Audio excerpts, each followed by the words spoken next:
We woke to a vicious pounding on the door. Jamie clutched me. "Invasion?" he whispered. My heart thumped in my ears. Should we hide? I was ready to push Jamie under the bed when I heard Lady Thornton yell from downstairs. "Susan, get up! We need you! We need everyone!" While Susan flung on her WVS uniform, I clambered down the stairs. Lady Thornton stood in the open doorway, breathing hard as though she'd been running even though her automobile was waiting in the drive. "What's happened?" I asked. "A ship just docked in the village," Lady Thornton said, "full of soldiers, from Dunkirk, and they were strafed on their way across the channel." She yelled up the stairs. "Susan! Coming!" Susan hustled down, stuffing her hair beneath her WVS cap. She paused in the doorway and put her hand on my cheek. "You'll be okay?" she asked. "Both of you?" "Yes," I said. I put my arm around Jamie and we watched Lady Thornton reverse her car in a whirl of dust. "It's not an invasion," I said. Jamie looked up at me. "Strafed," he said. Strafed meant shot at from above by an airplane. I took a deep breath. "Yes," I said. We'd listened with dread to the radio the night before. The British Army had retreated so far that it was now trapped against the ocean near a French port called Dunkirk. The water was so shallow near the beach there that the Royal Navy, trying to rescue the soldiers, couldn't bring big ships close. The man on the radio had asked anyone with a small boat, one that could go close to shore, to loan it to the Navy for getting the men away. I'd seen our village's fishing boats. They could maybe carry a dozen men. I tried to imagine 370,000 men climbing onto boats a dozen at a time. It couldn't happen. There would never be enough boats. If the Germans were strafing them, they would all die. "I'll make breakfast," I said, putting on a cheerful face for Jamie's sake. "I'm not hungry," he said. "I'll make sausages." This brought a smile. The sausages tasted odd. War sausages. Mostly oatmeal, I thought, but didn't say. I wondered what sort of meat was actually in them. We did the dishes and got dressed. We could hear planes taking off from the airfield one after another. Dozens of planes. We went outside to watch them. They flew out toward the ocean and didn't come back. "I want to go talk to the pilots," Jamie said. "Not today," I told him. "They're busy." He nodded. "They're strafing the Germans." We stood watching the planes for a little while. I itched to be useful, like Susan. I knew I could do something. Jamie looked at me piteously. "We can't just stay here," he said. "No." Suddenly I knew what we could do. "You're going to go to Fred's," I said. "You'll help him in my place. I'm going to the village." Jamie started to protest, but I cut him off. "I'm a junior WVS member," I said, making it up on the spot. "Lady Thornton expects me to do my duty, like a soldier. I expect you to do yours." Jamie's eyes widened. He nodded. "And you'll stay with Fred until Susan or I come for you," I said. "He is to feed you, and if we don't come tonight, you're to sleep there. Tell him I said so." Jamie nodded. "Can I take Butter?" "Of course." He rode Butter around the field often enough. I helped him saddle and bridle the pony. After that, I put on my sky blue dress. I plaited my own hair. I stuffed a pillowcase full of the cloth scraps Susan was supposed to be sewing into bandages, and I took my crutches and set off for town. I saw the newsreels later. They didn't upset me, not when I'd already helped Dunkirk soldiers firsthand, but those newsreels showed a lie. In them, the soldiers evacuating Dunkirk looked tired, but happy. Under their tin hats, their faces were dirty, but their eyes shone bright.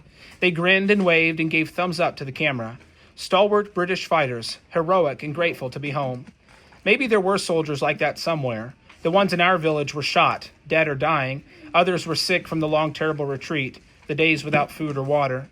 The men on that first ship who could walk had carried their severely injured comrades into the town hall, the place where I'd stood on evacuation day, waiting for someone to choose me.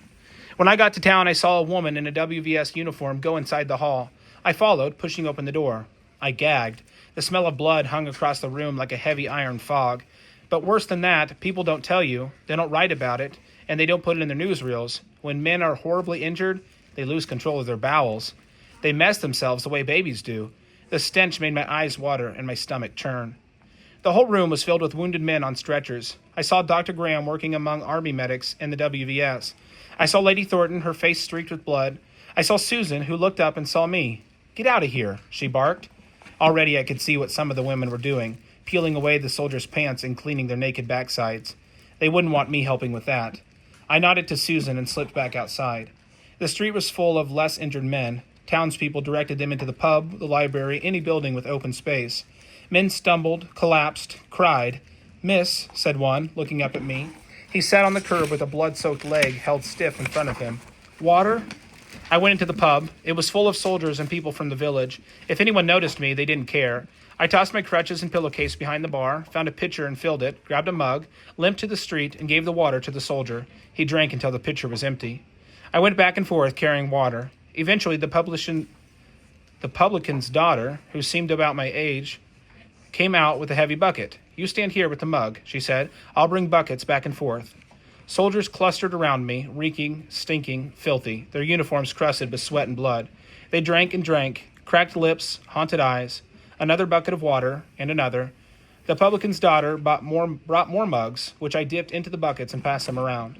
When the flow of men who could still walk ceased, I later learned that if they could, they went on to the train station and then to an army base north of us. I went into the pub and tried to help the soldiers there. It was the same with them as in the hall. Blood, filth, exhaustion. Daisy, that was the publican's daughter's name, and I went down the rows giving out drinks, water first and eventually tea, back and forth down the rows. It seemed impossible that all these men could come from one ship, even if it had been a big ship. When I said so to Daisy, another villager cut in. We're on the third or fourth ship by now. They're unloading wherever they can dock and going back for more. Sometime after dark, Daisy's mother insisted we rest in the kitchen. She sat us at a long table and pushed plates of food in front of us. Eat, she commanded. Daisy sat unmoving. I was trying to will myself to pick up a fork when I saw something splash onto Daisy's plate. I looked up. Tears streamed down Daisy's face. None of that, Daisy's mother said. Won't help any. But they're dying, Daisy said. No, they're not. They look awful, but men can look much worse and still live. You'd be surprised. Eat and rest, or I'll send you both to bed. We ate. You've ruined your dress, Daisy said. I looked down. My sky blue dress was covered with dark smudges and smears of grime. It's my favorite, I said. Daisy nodded. It's pretty. When we'd rested, we went back out and made another round of tea. One soldier looked up at me, his eyes very bright. Miss, he said, could you do me a favor and write a letter for me? My hands feel a little numb. Daisy will, I said. My handwriting was still so slow and clumsy. I went to fetch Daisy and some paper and a pen. We came back and the man's eyes were closed. He was dead. He died right there on the floor of the pub. He didn't even look wounded. He wasn't bleeding. One of the other soldiers undid his tunic, searching for a heartbeat, and there wasn't any blood at all. But he was dead. The soldiers found a blanket and pulled it over his head. I couldn't breathe. Dead when he'd just been talking to me. Dead when he'd wanted to write a letter. A wave of grief washed over me.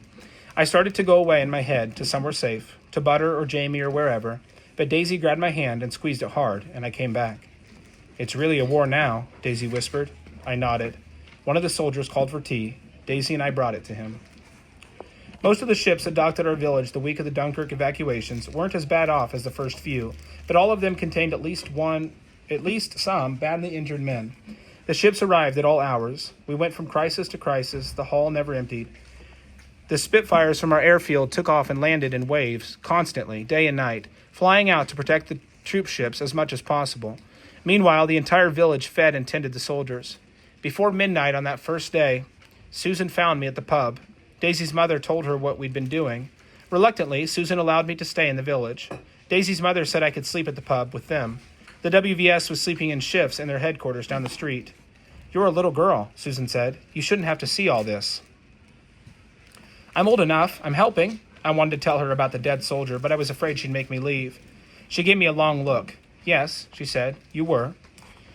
The next morning, Susan used the pub's telephone to call Lady Thornton's house and speak to Fred and Jamie, and then we carried on. Whenever Daisy or I grew too exhausted to continue, we crept back to the kitchen and slept on the bench by the door.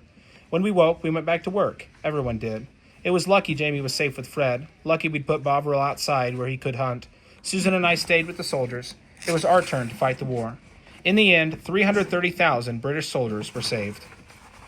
Winston Churchill called it England's finest hour. It was hard, listening to him on the radio, safely home with Jamie once again, to think that there had been anything fine about the shiploads of desperate and dying men. But at the same time, I felt different. There was a before Dunkirk version of me and an after Dunkirk version of me. The after Dunkirk version was stronger, less afraid. It had been awful, but I hadn't quit. I had persisted. In battle, I had won.